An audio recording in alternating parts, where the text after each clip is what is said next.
Hi, everyone. It's Andy here with the Westmoreland Symphony Orchestra with another episode of Six Questions with a Musician. I know, it's a novel title. We are so happy to have Risé Kostilnik with us today. How are you doing, Risé? Fine, I'm great, thank you. How are you doing? I'm great. I'm great. It's so good to see you. You always have bright, sunny spaces behind you, so it's always nice to see.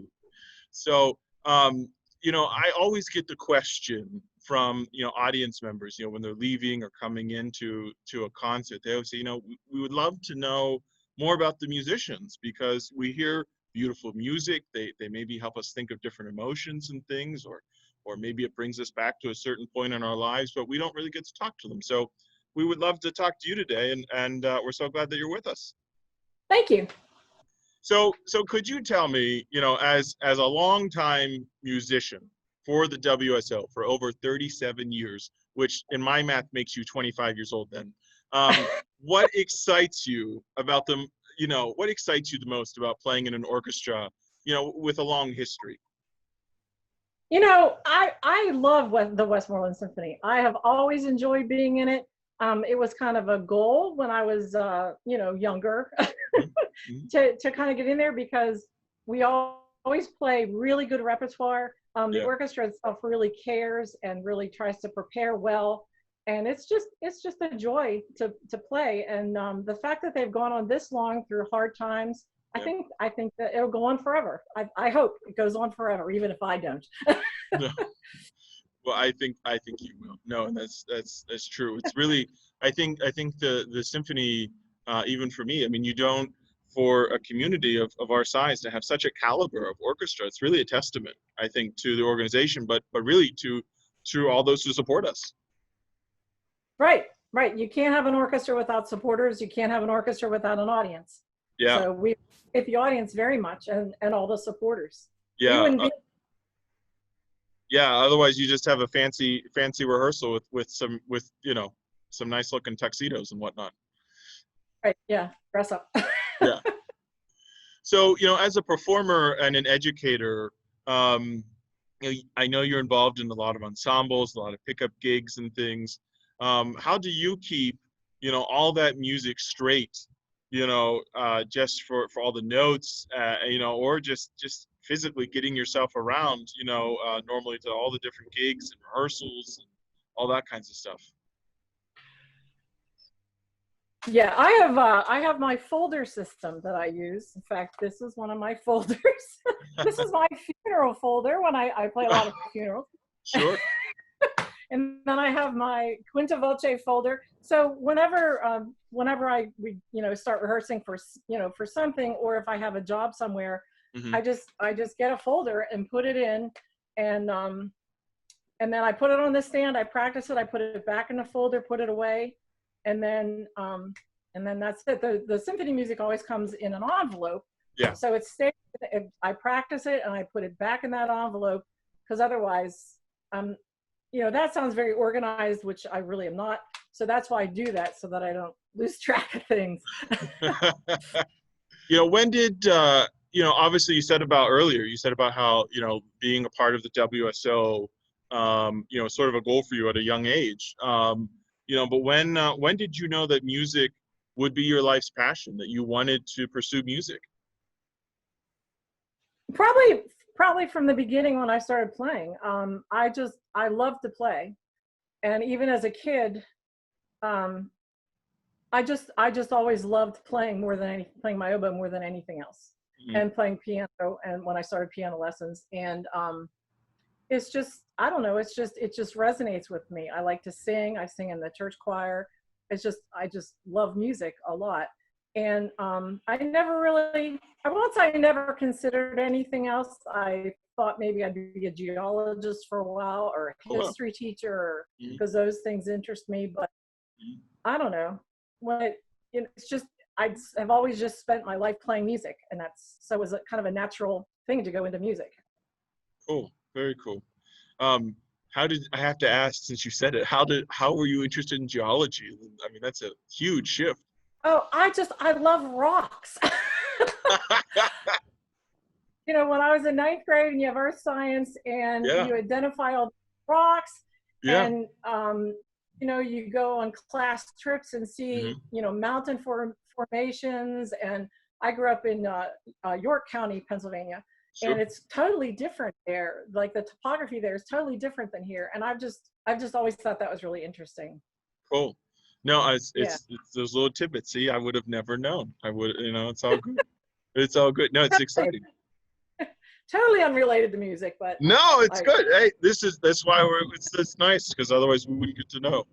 Um, so when you are looking to perform a piece, as a soloist, as part of an ensemble, what's the biggest takeaway that you hope an audience that you wish an audience member would have for you? would think that it would be an emotional response to what you're playing. Hmm. Um, some music is very almost depressing. Some of it's moving. Some of it's uplifting. We played John Williams, and I know that's not like really classical, but when we played John Williams, I almost have trouble playing because I laugh because I love it so much. Like we play the beginning of Star Wars, and Yeah. it's exciting. So I would hope that the audience would be, the applause is nice, Yeah. um, but just having an emotional response to what you're playing and feeling something inside. That's what you want them to go away thinking, oh my gosh, and be moved by that experience. Hmm.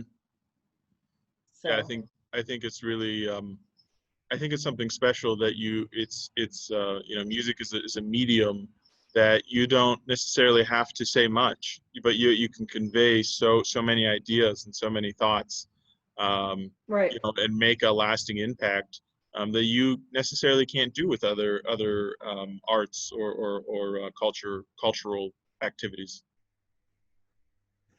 Right. If you look at a painting, you might be moved by a painting, but that painting doesn't change. Hmm. Music, particularly live music, is always, no matter how many times you play something, it's fresh. Like maybe that's the first someone ever heard that piece. Yeah. Or you play something, it's very exciting to play new pieces and see what that creates in your soul, sort of. Hmm. Hmm. Uh, Yeah. It's a whole process. It's exciting the whole way around. Great. Um, so I'm always curious to know about how different instruments attracted different folks. Of course, some people, maybe like myself, have chosen percussion, for the excitement, for the cymbal crashes or the big chimes or something. Some people choose, the trumpet for loud bugles. Um, so can you explain to me why? You chose the oboe, or why the oboe chose you, and subsequently some of the other members of the oboe family, like the English horn. Well, this is kind of it's probably a disappointing story, actually. In, in fourth grade, I have an older sister, and my sister played the flute, and I also wanted to play the flute. So in fourth grade, when we went to pick instruments, for some reason I was irritated with my big sister that day. And so, my mother and I went and met with Mr. John Kurtzenabe. What a wonderful, wonderful music teacher he was, Mr. John Kurtzenabe.